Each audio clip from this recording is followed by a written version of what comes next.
Morning, everyone. It's good to see everybody this cold Tuesday morning. Welcome to our pre-meeting, ladies and gentlemen. We're now in the hands of our capable city clerk, Ms. Lisa Carroll. This is the pre-meeting of the Mobile City Council Tuesday, January 27th.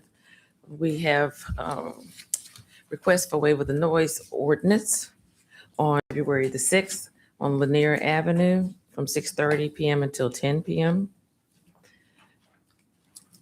January 27th,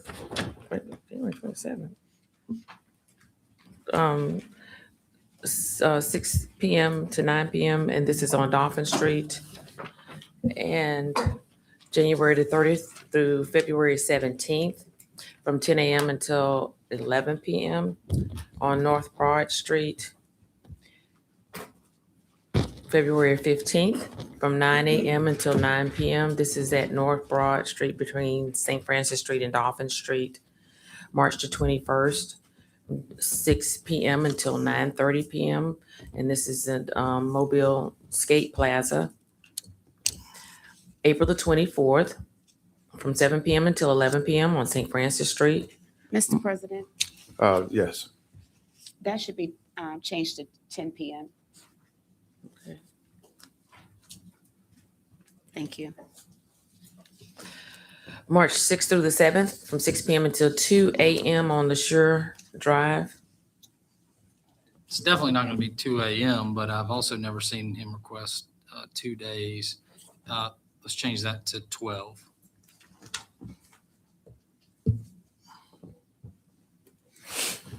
July the 4th from 11 a.m. until 8 p.m. in Medal of Honor Park. Mr. President, Yeah, Ms. Wood. if we can, let's do 7. That there's an apartment complex that talks about noise all the time, and it's a family reunion. So after about 8 hours, I think they're probably going to be partied out. So if we could maybe just do 7, just keep it a little earlier, even though it is July 4th. Happy 4th of July. Okay. April the 5th, 3 p.m. until 7 p.m. on Ziegler Boulevard. Public hearings today is a public hearing to declare the structure at 21 Brucewood Drive West, 301 Union Avenue, 957 Lyon Street, 1052 Persimmon Street, 4720 Oxford Drive, public nuisances and ordering them demolished. Mr. Doggebart. Yeah, good morning, Mr. President. I regret, I'm going to request that you table all 5 of these applications today. I've got an issue with notice, and that notice is dealing with the time frame of when I give notice and when the public hearing should occur. There's a 50-day by city ordinance requirement, and I regret I'm 2 days short. So I'm requesting you that you table all of these permanently, and I will give new notice with a new public hearing date so we can move forward with these at a later date. All right, thank you. Madam Clerk. Public hearing to consider the application of Zed LLC for a certificate of public convenience and necessity to operate a golf cart service. Mr. Woods. I know later on in the agenda, we do have 37-104, consider the application of Zed LLC. If possible, I'd like to ask that we lay this over a week. I think we need to, started diving into it, I guess, about 3 weeks ago. I just, personally, this again, and just explanation because the name doesn't really spell it out. This is for another service, downtown golf carts to transport folks here and fro. I just, we're looking at a public convenience and necessity. Based on what I've seen, I just don't know if the necessity's there. Obviously the convenience would be there, but I don't know if the necessity is there. Putting more golf carts downtown. I just, if possible, I'd like to lay this over to dive more into it, to at least try to prove the necessity. So, It's the first reading. oh, it's first. Dadgummit, my bad. Never mind. Okay. All right. Madam Clerk. Okay. Oh, no, we have one more. No, that's it. Presentation of petitions and other communications to the council. Jermaine Gaines, thanking the council for support. Matthew Miller asked questions about public safety matters. David Clark from Visit Mobile present the 2026 tourism roadmap. Vincent Marks Sr. Problems with homeless shelter near his property. Mr. President, Vice. on the presentations, in particular, Martin Miller, I believe. Will we have anybody here who can respond at all to these? We've received a couple of emails from this gentleman. And I think it would be at least worth somebody, there he is, responding. Yes, we are prepared to make a statement as to his complaints or concerns as it relates to active warrants. Those warrants that he mentions are actually, most of those are adjudicated. They are in the court process. Most of them are bench warrants, nonviolent misdemeanor offenses, not to the context in which they're presented. Okay. All right. Thank you. Okay. Ordinance is held over 64004. Consider rezoning of property located at 909 Government Street from R1 and RB to RB. Good. Resolutions held over 01060. Authorized agreement with the State of Alabama Department of Coastal and Natural Resources for the Go Mesa project entitled Brookley by the Bay Southern Activation Zone, City of Mobile. 01061, authorized agreement with the State of Alabama Department of Coastal and Natural Resources for the Go Mesa project entitled Mobile Riverfront Park Enhancements Phase 3, City of Mobile. 08062, approve item award bid for janitorial supplies. 08068, approve purchase order to Stivers Ford for 2 Ford Crew Cab pickup trucks. 08069, approve purchase order to Sunbelt Fire for fire bunker coats, pants, and boots. 09070, reallocate funds from 2025 citywide bridge maintenance to biannual bridge inspection to improve additional bridge and infrastructure inspection services. 13071, authorized change order number 1 with Michael Baker International for US 45 streetscape improvements. 21072, authorized first contract renewal with amendment to MS4 stormwater management professional services with Michael Baker International. 60074, authorized settlement of agreement and release of claims. Consent resolutions being introduced. 08078, appoint Skylar White to the Mobile City County Youth Council. 40079 through 083 are the structures that we'll table. 60084 through just that one. Approval of water special bonus to the firefighter of the month. 60085 through 6107. Determine appropriations to Hope for All, the University of South Alabama Jack Owls, Oakley Place Property Owners Association serve a public purpose and approve payment. CIP resolutions being introduced. 08089, approved purchase order to Shaw Integrated and Turf Solutions for artificial turf replacement system at Herndon Sage Park, $1,100,000. 21090, authorized contract with TTL for 2025 CIP Carlisle drainage improvements from Scottsdale Court to Carlisle Drive East, $330,000. Did you have something, Mr. Penn? Yeah, I just want to be added as a sponsor to 08089.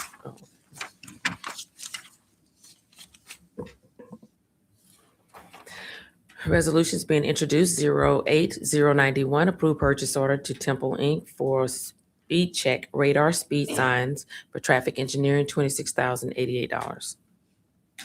08092, approved purchase order to Harold's LLC for fertilizer and herbicide for Azalea City Golf Course, $15,069. 08093, approved purchase order to Stivers Ford for Ford SUV special service vehicle, $80,686. 08094, approved purchase order to Scott Allen Construction for storm drainage and debris removal from the west side of 500 Michael Jackson Boulevard to Morgan Street, $21,454. 08095, approved purchase order to Harris Godwin for storm drainage and debris removal from Bankhead Street to Senator Street, $16,250.30.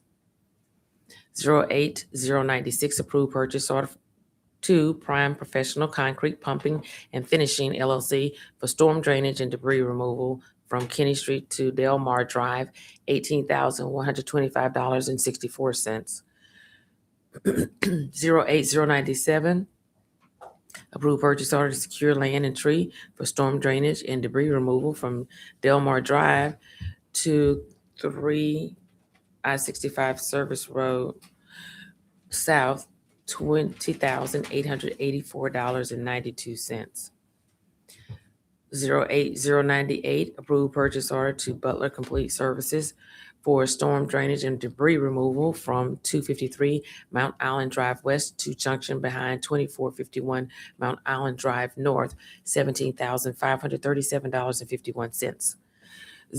08099, approved purchase order to Invasive Management Services for storm drainage and debris removal from 3309 O'Shell Road to Workland Street, $17,775. 08100, approved purchase order to the Connor Group LLC for rental of a telescopic bucket truck for urban forestry, $21,000.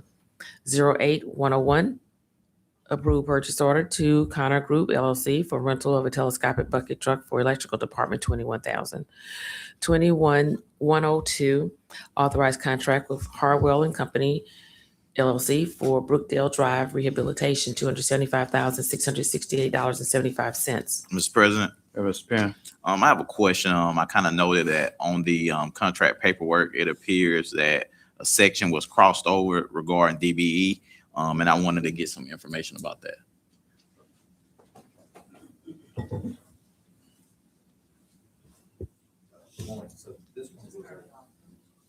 Good morning.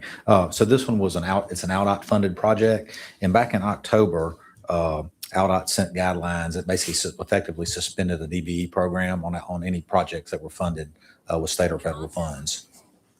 So I know this particular grant that we received from ALDOT, did it come to the city of Mobile, or to now have that funds? Yes, to yes. disperse? These funds were a grant application that we applied for. It's a service road. Actually, it's almost adjacent to OutDOT's complex street, really, really poor condition. And then just subsequently, we received guidelines from OutDOT on all their state and federal funded projects that they suspended the program. So now, anytime we receive any type, I just want the receive clarity and understanding. Anytime we receive any type of funds from the state of Alabama, a DBE will be removed from. They just don't have a program. It sounded like in the guidelines that we got that they were revisiting it, but in the interim they just suspended it with more. And they said, I think, quote, well, this was from Martinique, that further guidelines and information would be forwarded when she receives them. So with our guideline, just trying to get clarity, moving forward, we can't hold that company for that. It's up to them if they would like to utilize DBE companies. So ask that question again. So it's up to the company to utilize the DBE services, or is it because the state says that we're suspending this? Well, so it's the company making that decision? Well, it's not the company. I mean, the companies, those guys are going to use basically, most of them are like any construction company. They've kind of got their network of subcontractors that they will use. In a lot of instances, I'll say that most of the construction companies that we do on the size scale of jobs that we do, they can self-perform most of the work. On the bigger jobs, obviously, it's easier for them to find DBE subcontractors to come in, on a 200, I think this is $275,000 job. This is a very, very small job in the grand scheme of things. Yeah, and I definitely see that amount, but my concern is when we have the big $4 million and $10 million opportunities, and that the community knows that this is not a Mobile doing. Mm-hmm. So if it's any issues, this is a state that they're suspending the guideline. They're suspending the requirement. It's not to say it's not to say that they still don't use them, because these companies, they've got the relationships and they're using who does the work with them. And I mean, again, I don't think there's nothing that prevents them from doing it, but there's nothing that requires it. So currently, the state's Department of Transportation is in the process, and this is a federal mandate, of changing their processes. They're currently accepting authorizations as well as affidavits from those who were previously certified as DBEs. They have now all been suspended and they have to reapply. And this is according to the new federal guidelines. They have to remove race and show that they are just economically disadvantaged.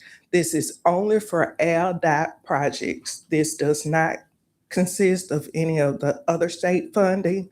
We have received word from the state treasury department that all of their guidelines for minority, women-owned, as well as service-disabled veterans will stay in place. This is only a Department of Transportation guideline. So any of the funds that we receive, we still have to make sure that we have that minority, women-owned, service-disabled, veteran-owned, as well as our city guidelines. So it's only for ALDOT-funded projects. All right, thank you. Yes. I have a follow-up to that. So the contract that's dealing with Michael Baker in the amount of $475,000. Now that one, I was told, looking at this document, the request for waiver, it stated that the reason they did not meet the requirements was because of suboptimal performance that was due to not being aligned to the value of the projects. So is this one a ALDOT? Because earlier I was getting that impression. No, it Okay. was not an LDOT project. Actually, that waiver should have been in there from the previous year. We actually had, because we changed some of the scope in the work, they moved from one, which was Ephraim, to another DBE. So they added another DBE and had them to do more work, and the scope of services for Ephraim was shortened. However, because of the scope of the project, we did reduce the amount of work that was done for the minority-owned businesses because it was a sole and specified scope of services that was going to be provided to us. Okay, so I just want to restate. So this one here, the waiver should have been in there and Yes. it just was not placed there, but this waiver had been approved previously. Correct. Okay, And it was just to lower the percentage. It was not to remove the percentage. thank you. You're welcome. 21103, authorized contract with Volkert Inc. for Brooklyn by the Bay Vehicle Multimodal Access Road Project, $864,203. 37104, consider the application of ZED for the Certificate of Public Convenience and Necessity. 01105, 01106, authorizing cooperative agreements for maintenance of Rangeline Road with Southwest Mobile Chamber of Commerce, and Alabama Department of Transportation for the Gateway Initiative Project. Announcement. Oh, Mr. Woods. I just want to give a shout out to Councilman Reynolds. I know 105 and 106. I've watched from a close distance of him working through all this, and this is a heavy pull and a big pull. So I just want to say congratulations on that. He had something to do with it too. He was the president of the Southwest Mobile County Chamber for a while, or chairman of the board for some time. So glad to see it finally on here. It's probably been, I don't know, well before my time. This has all been trying to get done, and it looks like we're going to possibly get it across the finish line. Thank you. announcements. Vice President. Yeah, we've got a number of items that we can waive today to go ahead and vote for, if everybody is willing, starting with, on the resolutions 08091 through 08100 and 101. 08093 is $83,000. Yeah, 80,000. Oh, okay. I didn't, no, wait, which one? 93? 93. It's It's at the bottom of the page. 08093. Mhm. Mine says 80,686, Yeah, but we Yeah. normally just do 50,000 to waive. Right, that's what I'm saying, not that one. I didn't say that one, did I? Oh, I Yeah, guess you I, did. You did. no, I said 94, well, I said 3, but it's 92, 94, 95, 96. You're right, yeah. Okay. I had it written correctly. Just didn't say it right. Okay. Council? No objection. The committee meeting this afternoon is public safety, and we are meeting on some animal control issues. You know, we've had some people come and speak recently to the council about issues that they have had, either with animal control, whether they thought animal control was doing what they needed to do one way or the other. But the issues mainly are, what does the ordinance say? What can animal control actually do legally? You know, what are the fines? Do we need to try to strengthen animal control's responsibilities and what they're able to do? Do we need to increase fines? You know, really, what do we need to do in order to resolve some of these issues? And that's really where we are today. And I've given you all some information on the ordinances. And then Councilman Penn and Councilwoman Ingram are on the committee, and we all put together some ideas and concerns that we want to get addressed. Some I think Robert will have today, some we'll have to come back another day to look at. But as you all know, that there are a lot of issues out in the community dealing with dogs and cats. But we are not here today to look at animal rescue, spay and neuter programs, feral cats, where we are on the animal shelter, anything else. We're really trying to narrow the scope on what we can do today, and then down the road, we may need to address some of these other things as we go forward. But it is a working meeting today. Unless a council member has a question of someone who is in the audience, it will be a working meeting. We'll hear from Animal Control, Public Safety Director. Like I said, if you want to hear from somebody who's in the audience, then we will take that, but otherwise it's kind of limited. Councilwoman Ingram? Madam Vice President, do you know if we can have that information you requested prior to the meeting? Well, we've got some of it, and what you had sent and what Councilman Penn sent as well. Animal Control will have some of those answers, but not all of them. They'll need some more time to get the rest of the information. So today we may not really get anywhere other than talking about things and what we would like to see and what we think we might be able to do, and still waiting on some more information before we actually make any changes in the ordinance or ordinances. And I know that the administration is currently working on some things as well. So we'll hear all that today. And other council members? Yeah, Senior Bowl week. Okay. Anything from administration? If not, we'll see each other at 10:30 downstairs.